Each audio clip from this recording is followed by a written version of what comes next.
თბილისის მერმა ახალი კომპანია დაარსა, კახა კაპიტალს თბილისი 2 დღის წინ დაარსდა და უკვე მეორე დირექტორი შეიცვალა.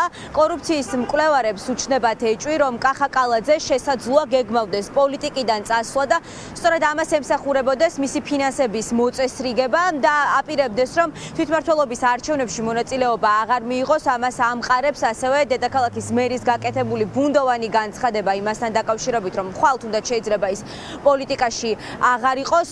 კორუფციის მკვლევარებს აქვთ კითხვები იმასთან დაკავშირებით, როგორ, რატომ და რის საფუძველზე დაარსდა აღნიშნული კომპანია, განსაკუთრებით მაშინ, როდესაც ამ კომპანიის 100%-იანი წილის მფლობელი არის თავად კახა კალაძე და კორუფციის შესახებ, ბრძოლის შესახებ კანონი მას ავალდებულებდა, რომ სამართავად წილი სხვა ადამიანისთვის გაეფორმებინა. არსებობს ეჭვი, რომ ამ გადაწყვეტილებით კახა კალაძე შესაძლოა სავარაუდო კორუფციულ გარიგებაში აპირებდეს შესვლას, მათ შორის წარსულში მის მფლობელობაში არსებულ ზოგიერთ ტერიტორიაზე არის საუბარი, რომ ისევ ხელში ჩაიგდოს და დაიბრუნოს და გარდა ამისა პოლიტიკიდან წასვლა და მისი ფინანსების მოწესრიგება არის ერთ-ერთი მიზეზი, რომელიც შეიძლება კახა კალაძის აღნიშნულ გადაწყვეტილებას ჰქონდეს. თბილისის მერის ასე გაცხადებული ქონებრივი მიზნები მაღალი ალბათობით შეიძლება შეიცავდეს რაღაც კორუფციულ რისკებს, განსაკუთრებით თუ ამ საკითხს საბოლოო ჯამში დაუკავშირდება ძალიან დიდი ხნის განმავლობაში საეჭვოდ გაჭიანურებული არსენალის თვისამბავი, რომელიც თავის დროზე კახა კალაძეს გადაეცა, მაგრამ ვალდებულებების შეუსრულებლობის გამო ეს კონტრაქტი უკვე 10 წლის უკანაც კი გაწყვეტილი უნდა ყოფილიყო, მაგრამ დღემდე ეკონომიკის სამინისტროს როგორც ჩანს ეს კონტრაქტი გაწყვეტილი არ აქვს. ცალსახაა, რომ ის არღვევს კორუფციის წინააღმდეგ ბრძოლის შესახებ საქართველოს კანონს, რომლითაც საჯარო მოხელე ვალდებულია საკუთარი კომპანიის წილების სამართავად გადასცეს სხვას და თავად არ იღებს ეს გადაწყვეტილებას, მაგალითად დირექტორის დანიშვნის შესახებ. კიდევ უფრო საინტერესოა, რა მიზნებს შეიძლება უკავშირდებოდეს, ან რატომ შეიძლება იცლიდეს პოლიტიკოსი ახალი კომპანიის დასაფუძნებლად, თუ კი ის ემზადება ახალი საარჩევნო კამპანიისთვის. ჩემი აზრით, მათ შორის არის ერთ-ერთი ნიშანი იმის, რომ შესაძლებელია კახა კალაძე აღარ იყოს მერობის კანდიდატი ქართული ოცნების და ახლა ის უკვე ისევე როგორც გასული წლების განმავლობაში, მაგრამ ახლა უკვე ღიად გადაერთო საკუთარი ფინანსური ქონებრივი მდგომარეობის დალაგებაზე.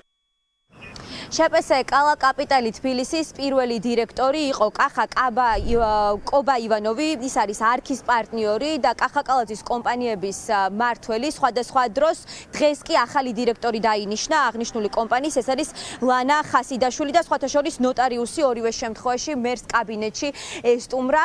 საინტერესოა, რას აპირებს კახა კალაძე, როგორი იქნება მისი მომდევნო ნაბიჯები, ეს სავარაუდოდ უახლოეს დღეებში გახდება ცნობილი. ოპოზიციონერი პოლიტიკოსები კი, რომლებიც კარგად იცნობენ თბილისის მერის საქმიანობას, ამბობენ, რომ ყველა ის საქმე და ის სავარაუდო კორუფციული სქემა, რაშიც კახა კალაძის სახელი და გვარი ფიგურირებს, პოლიტიკური პასუხისმგებლობისგან და მათ შორის სისხლის სამართლის პასუხისმგებლობისგან კახა კალაძეს არც ერთ შემთხვევაში არ დაიცავს, მიუხედავად იმისა, გადაწყვეტს თუ არა ის ახლა ამ გადამწყვეტ მომენტში ქართული ოცნების დატოვებას.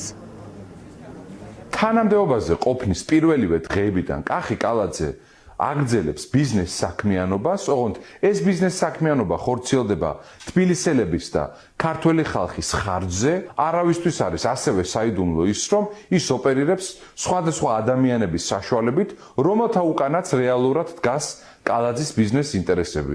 კობა ივანოვი არის ერთ-ერთი ასეთი ადამიანი, რომლის ხელში აღმოჩენილი მუნიციპალური ქონების რეალური თანამესაკუთრე ან სრული მესაკუთრე არის კახა კალაძე და ის რომ ახლა დარეგისტრირდა რაღაც კომპანია, სადაც მათ აქვთ საერთო ბიზნეს ინტერესები, არის მხოლოდ და მხოლოდ აი ამ ბიზნეს საქმიანობის ჩრდილიდან უკვე სააშკარაოზე გადმოსვლა. კალაძე ფაქტობრივად დაადასტურა, რომ მათსავე ენაზე რომ ვთქვათ ლაფათკაზია, თუმცა უნდა ესმოდეს, რომ ასე მარტივად ვერ გაძვრება კალა და იმ სისხლის სამართლებრივ პასუხისმგებლობაზე მოუწევს სამართლიანი სასამართლოს პირობებში პასუხისგაცემა.